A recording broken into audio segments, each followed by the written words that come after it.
In today's video, I will guide you on how you could add motion blur in CapCut PC. So let's get started. So first of all is just a heads up.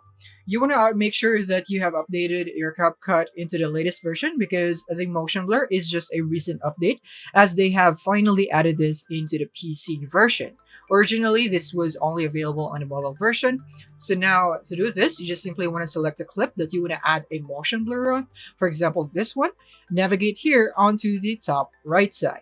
Now in here under video, you want to scroll down, and then from here you should now see motion blur right here, which is only available in the Pro version. So if you don't have the Pro subscription, then you wouldn't be able to do this.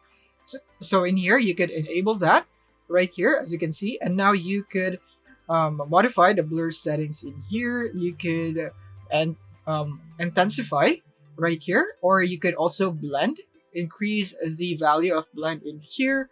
And once you're done with that, you could also go for direction, go forward, backward, or both, and then the speed once, twice, 4 times, 6 times, and so on. So now once you're satisfied with your settings, you want to make sure that you wait for it to be processed. As you can see, it is currently still processing as of now.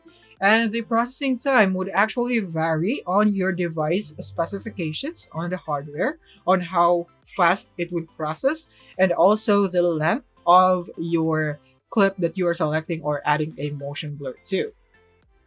So now we're gonna wait for this to finish processing, and then from there, let's check it out if we are now gonna see some blurs in the video right here. So now that it's done, as you can see, we don't have the processing here anymore. Now we can play this. And as you have been noticed, there is a blur in here. There it is, a blur.